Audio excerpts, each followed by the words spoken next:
If someone told you you could never have children, and you believed them for 7 years until you discovered it was a lie, would you forgive them or burn their entire world down? Be honest. Type forgive or revenge in the comments, because what happened to Maris Hale, most people would never survive. And the truth she uncovered wasn't just betrayal, it was a system. If you're watching this, please subscribe and let me know where you're watching from, so that I can know how far the lessons in this story has reached. The unexpected twist that happened at the end of this story changed everything. The night air in New York City was cold, but inside the apartment, it was worse. 7 years, he said, his voice sharp like broken glass. 7 years, and you still can't give me a child. She stood there, quiet, still, her fingers slowly tightening around the edge of the table, and her name was Maris Hale, and in that moment, she felt smaller than dust. From the couch, a woman laughed softly, not just any woman, her younger sister, Leora Hale. "Oh, please," Leora said, crossing her legs. "Maybe it's not bad luck. Maybe it's just you."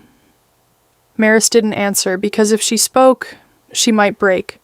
"Adrian deserves a real family," Leora continued. "Adrian, her husband, the man she loved more than her own life, or the man she thought she knew." Adrian stood up slowly. He didn't look at Maris, not even once. "I can't keep wasting my time," he said, just like that. 7 years, reduced to one sentence. Maris finally spoke, her voice barely above a whisper. "Wasting? Your time?" Adrian sighed, annoyed. "Yes, Maris, I want a child, a real future. I'm done pretending." And then Leora smiled, that small, quiet smile that only Maris noticed. "I'm pregnant." The words landed like thunder. Maris blinked, once, twice. "What?" Leora stood up slowly, placed a hand on her stomach, and looked straight into Maris's eyes. "It's Adrian's." The room went quiet, too quiet, like the world itself had stopped breathing. Maris looked at Adrian, waiting, begging with her eyes. "And so what?" he muttered. "What you couldn't do, she did. Now I know I can have a child. The problem is always you." Those words, they broke something deep inside her, not loudly, not suddenly, but slowly, like glass cracking under pressure. Maris nodded slowly, not because she agreed, but because she understood. She walked to the bedroom, packed one small bag, no shouting, no crying, no drama. As she walked past them, Leora spoke again. "You should be grateful," she said. "At least now you know the truth." Maris stopped, just for a second. Then she said something very soft, but very dangerous. "You're right." And then she left. That night, Maris didn't cry, she didn't call anyone, she didn't beg. Instead, she opened her phone, scrolled through something she hadn't looked at in years. Medical records. Her hands trembled, her eyes scanned the screen, and then she whispered, "This doesn't make sense, because according to the record, she was never the problem, and the paper said Adrian is not the problem. If she wasn't the problem, then who was?" The rain followed her, not heavy, not loud, just enough to remind her. Everything had changed. Maris sat alone on a cold bench near Central Park. Her small bag rested beside her. Her phone still in her hand, screen glowing, heart racing. She opened the medical file again, scrolling slowly, carefully, like someone afraid of what they might find. Then she saw it, a line she had never noticed before. "Patient fertility, normal, no issues detected." Her breath caught. No issues? Her fingers moved faster now, scrolling, searching, desperate. More reports, more tests, different dates, different doctors, all saying the same thing. She was fine. Wait, so if she's fine, who's the real problem here? A memory hit her suddenly, sharp, clear, unavoidable. 2 years ago, a hospital visit. She remembered sitting in a white room, cold air, bright lights, Adrian holding her hand. "I'll talk to the doctor," he had said. "You stay here and rest." She had nodded, trusted him, closed her eyes. He was gone for a long time, too long. When he came back, his face was different, serious, heavy. "The doctor says..." He paused. "It's you." That was it. He handed me the doctor's report. I was too weak that day to even concentrate. Adrian suggested more hospitals. Same reports. Infertile. Adrian reassured me that I don't need to worry. For 7 years, I believed him. No, No, no, it wasn't her. It was never her, which meant only one thing. Adrian lied, but why would a man lie about something like that? Maris stood up quickly, her heart pounding harder now, not just from pain, from fear, because this wasn't just betrayal anymore. This was something deeper, something planned. Her phone buzzed, another message from Lena. Did you check the full report? Maris froze. Her fingers trembled as she typed. Yes, it says I'm fine. 3 dots appeared, then disappeared, then appeared again. Finally, then you're in danger. Maris called her immediately. The phone rang once, twice. Then Lena answered, her voice low, urgent. Listen to me carefully, Lena said. You need to stay away from Adrian. Why? Maris whispered. Silence, heavy silence. Then Lena said something that made Maris's blood run cold. Because you're not the first. There was someone before you, Lena said. Same story, same lies, same ending. Her name was Tessa Vane, Lena continued. She worked in the same hospital you went to. Maris felt dizzy, the world around her spinning slowly. What happened to her? She asked. Lena hesitated, just for a second. Then she said, she disappeared, gone. Just like that, no trace, no explanation, and suddenly everything made sense. The lies, the calmness, the way Adrian never panicked because he had done this before. Maris closed her eyes, took a deep breath. Fear was there. Yes, strong, loud, but something else was growing too. Anger. Not loud, not wild, cold, focused, dangerous. She opened her eyes slowly. I'm not running, she said quietly. I'm not disappearing, Maris repeated, her voice stronger now. I want to know everything. Lena sighed. Okay, she said. But if you do this, you don't go back as the same person. Good. Because Maris Hale was done being the victim. She just didn't know yet and how dangerous the truth really was, or how far Adrian was willing to go to keep it buried. The city was loud as always, but inside Maris' heart, everything had gone still. No tears, no fear, just one thought. Find the truth. She hadn't slept, not even for a minute. Her phone was in her hand again, this time not shaking. Where do I start? She asked. Lena didn't hesitate. The hospital. The hospital stood tall, cold, silent, unfriendly. Maris stopped at the entrance, her heart beating faster now because this place held the lie that destroyed her life. She walked in. Slow steps, eyes scanning everything. The smell hit her first. Clean, sharp, familiar. Flashbacks rushed in, waiting rooms, cold chairs, Adrian's voice. It's you. Her jaw tightened. Not anymore, she whispered. Can I help you? The voice came from behind the desk, a woman, mid-40s, watching her carefully. Maris forced a small smile. Yes, I need to access my medical records. The woman nodded, typing slowly. What's your name? Maris Hale. The typing stopped, just for a second, then continued. Please wait, the woman said. Something felt off, too slow, too quiet. Maris's eyes shifted slightly, watching, listening, then she saw it. The woman picked up the phone, turned slightly away, and whispered something. Maris stepped back slowly, heart racing again. Her instincts screamed, leave, but she didn't. Instead, she moved quietly toward the hallway, because now this wasn't just about truth, it was about who was hiding it. The hallway was empty, too empty. Doors lined both sides, each one leading to something unknown. Maris moved quickly, checking signs, reading labels, then she saw it. Records archive. Her breath caught. She pushed the door open slowly. Inside, rows and rows of files, old, new, stacked, organized, secrets everywhere. Maris moved fast, scanning labels, searching. Her fingers stopped suddenly. One file, one name. Tessa Vane. Her heart skipped. This was her, the woman who disappeared. Maris pulled the file out, hands trembling again. She opened it. Inside, reports, notes, dates, and one line that made everything worse. Patient fertility. Normal. Maris froze. No. Same as her. Same lie. Same setup. Then footsteps, slow, heavy, coming closer. Maris's heart slammed hard against her chest. Someone was coming. She looked around quickly. No place to hide. The door handle moved. Think fast. If it were you, what would you do? Maris slid behind a tall shelf, barely breathing. The door opened. 2 voices, low, serious. She was here, one said.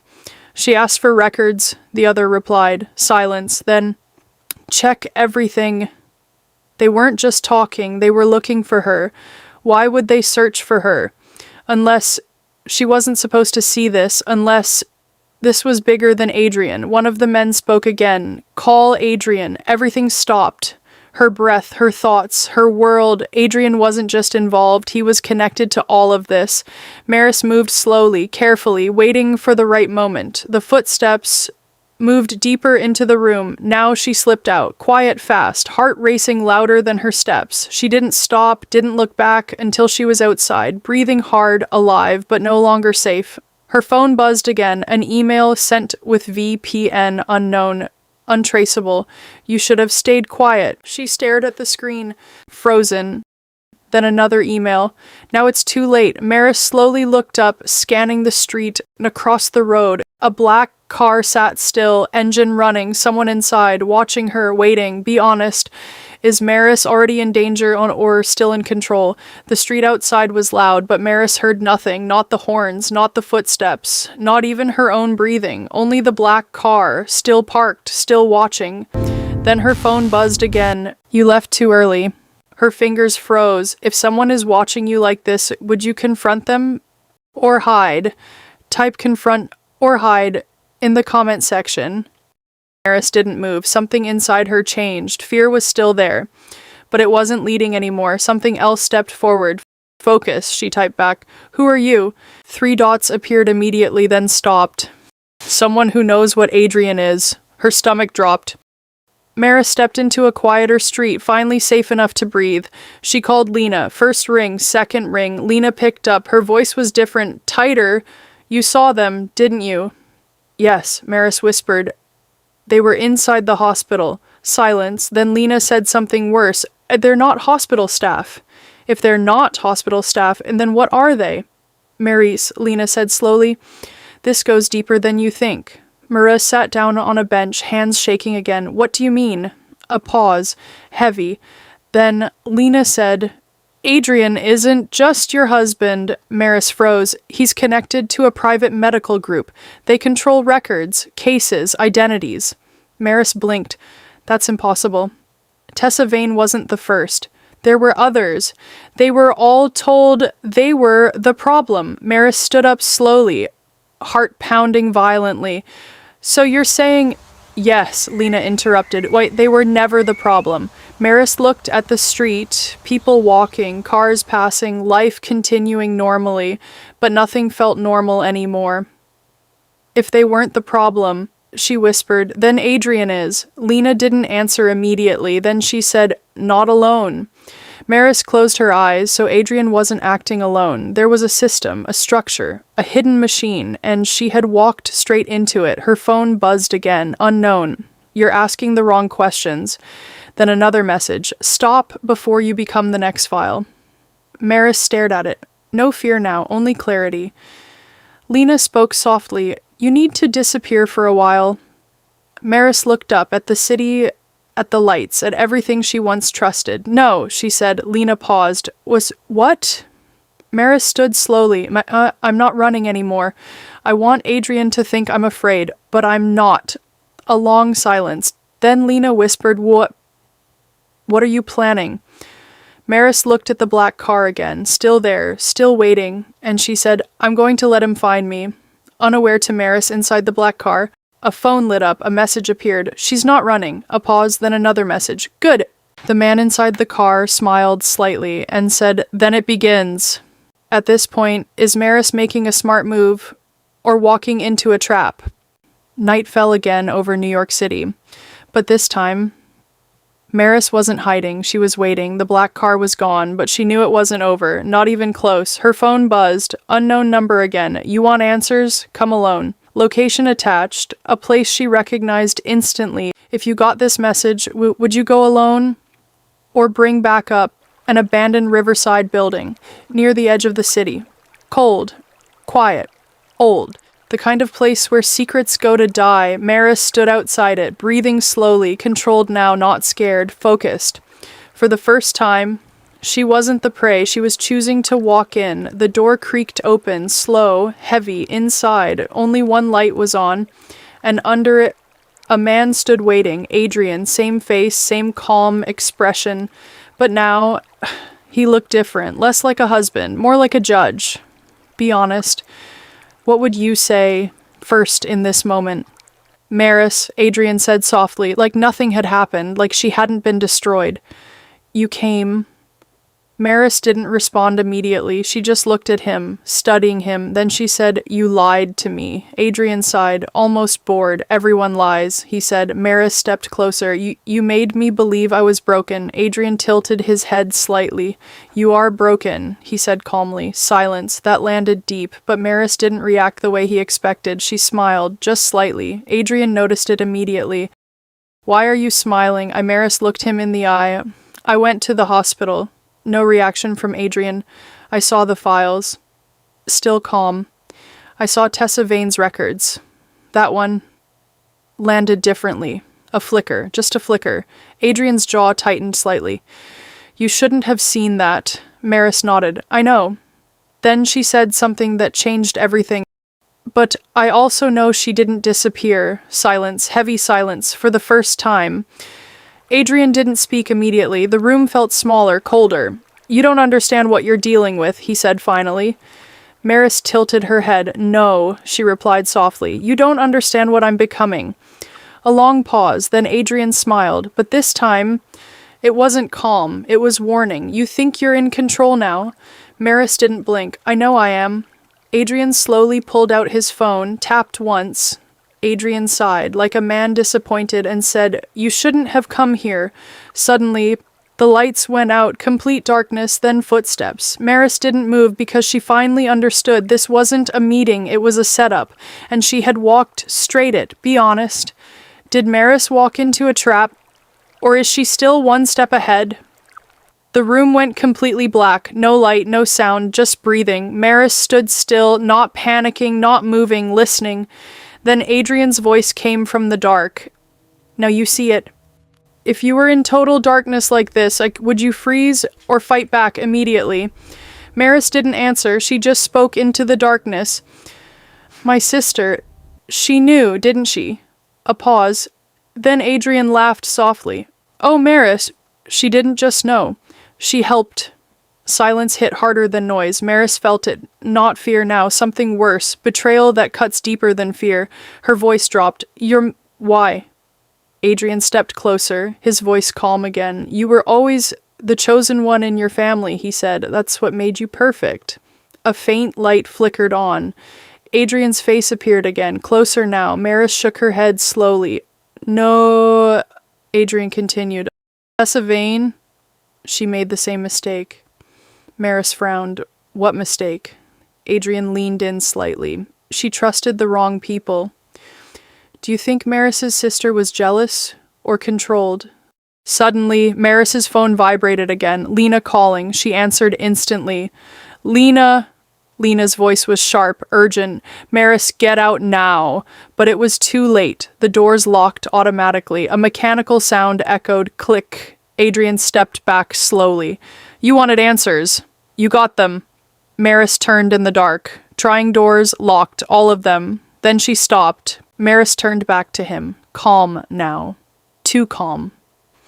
"I didn't come here for answers." A pause. "I came here to confirm something." Adrian narrowed his eyes. "Confirm what?" Maris smiled slightly, for the first time, not fear. "That you would follow me this easily." That hit differently.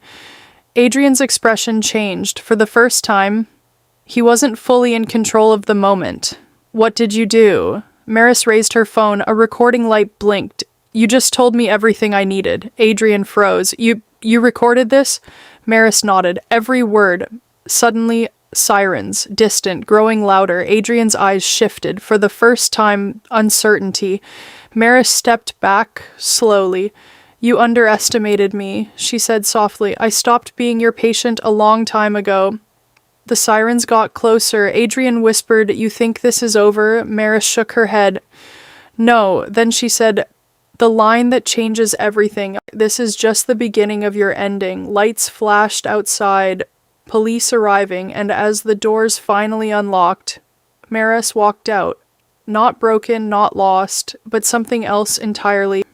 The night air outside the abandoned building felt different now. Not safe, not peaceful, real. Flashing lights filled the street. Police cars, officers moving fast, voices calling out. Maris stood under the light, breathing slowly. Adrian was being led out behind her, handcuffed, but calm. Too calm. He looked at her and smiled. Why would someone smile while being arrested? As Adrian passed her, he leaned slightly, just enough so only she could hear. You think this ends me? Maris didn't move, didn't react. Adrian continued softly. You only caught the surface. Then he was taken away. Maris's phone buzzed. A voice message. Leora's voice. Calm. Almost rehearsed. You always think you're smarter than everyone, Maris. Maris didn't respond. Leora continued. I didn't betray you. You're too emotional, she said. And Adrian, he chose you for a reason. Maris clenched her jaw. Get lost, she whispered. But the message continued. You were the easiest one to replace. Maris had better places to be than banter words with Leora. She has a meeting with Lena, her private investigator. How are you holding up? Lena asked kindly. I'm okay, Maris replied sharply. She isn't okay, Lena knew as she squeezed her hand. Lena's voice came again. I found something. She leaned in. On the screen, a list of names. Maris stepped closer. Multiple women, different cities. Tessa Vane, Maris Hale, others, same pattern. All marked with the same label, case resolved. Maris frowned. Resolved? It's a term used by Adrian's secret organization to label any difficult woman. Lena nodded slowly. They don't call it disappearance. They call it completion. Maris whispered, so I wasn't escaping him. Lena finished the sentence. You were entering the system. Maris closed the laptop slowly. Then she spoke. If it's a system, she paused, then systems can collapse. Lena blinked. Lena's voice was different now, strained. Adrian was granted bail. His lawyer refuted your phone record evidence. Adrian said he invited you to that location because it was you guys' anniversary, and he chose that defunct old building to make it memorable, romantic, because it was formerly the restaurant he met you 10 years ago. Maris screamed, That's not the reason Adrian invited me. He lied. Lena nodded. Yes, we both know that's a lie. Adrian has men in the police also.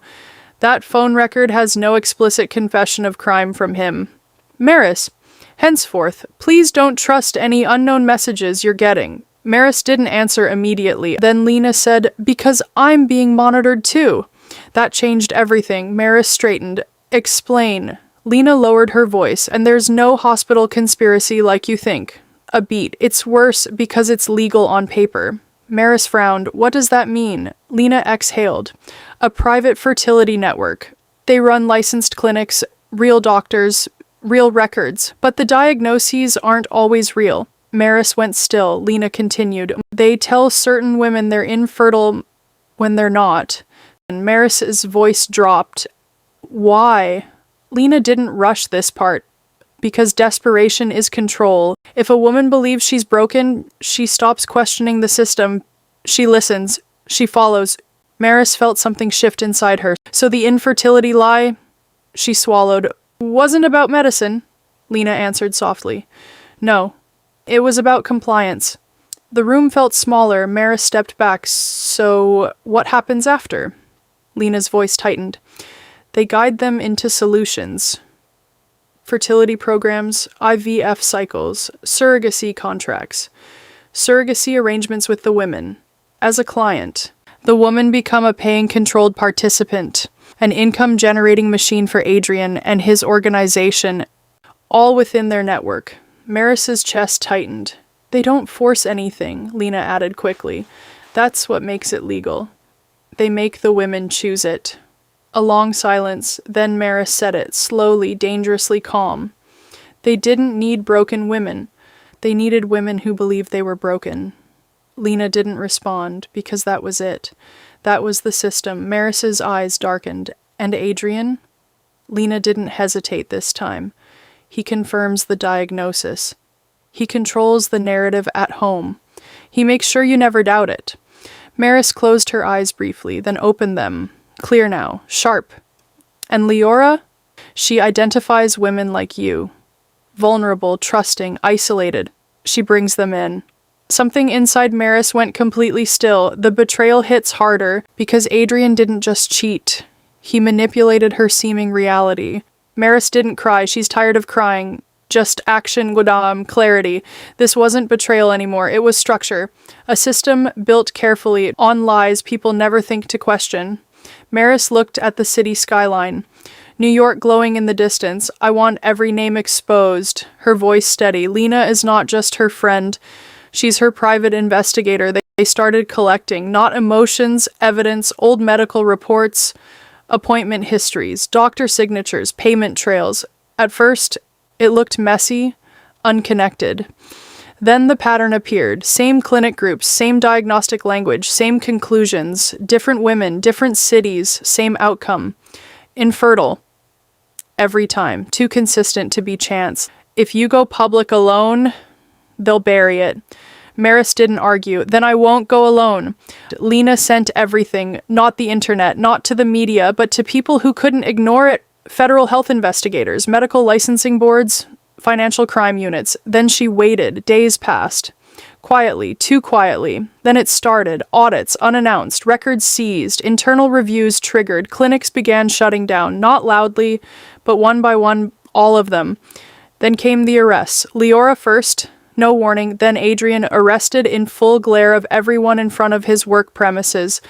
No time to explain. Then the administrators, doctors, executives, all connected, all exposed. The courtroom was quiet, no drama, no shouting, just records. Clear, detailed, undeniable, every false diagnosis, every manipulated patient, every signed contract presented line by line. The verdict didn't come fast, but then it surely came, and when it came, it was final. $65 million must be paid by Adrian to Maris for emotional damages, $30 million each to the women who were victims. 20 years imprisonment for Adrian and my sister Leora. 10-year sentence to other accomplices. No ambiguity, no escape, no quiet settlement. Outside the courthouse, Maris stood. She finally exhaled. Leora's betrayal hit her hard, her own sister. Is that the extent her jealousy could go? But the court verdict and the worthless look on Leora's face gave Maris inner peace. For Maris, true justice was not just the court sentence. True justice was achieved because she walked away with her dignity intact. Also, she gave justice to all the other broken women before her. Family is not by blood alone. She allowed that statement to sink deep into her heart. Family is not by blood. Lena approached. You did it the right way. Maris nodded. No. We did. Then she looked ahead, quietly said they thought they were selecting victims. But they were building their own downfall, and the most dangerous truth was this. They didn't lose because of power. They lost because one woman kept the receipts. If you were Maris, would you ever forgive your sister? My thoughts is in the comment section. Let me know your thoughts. I'm reading every single comment.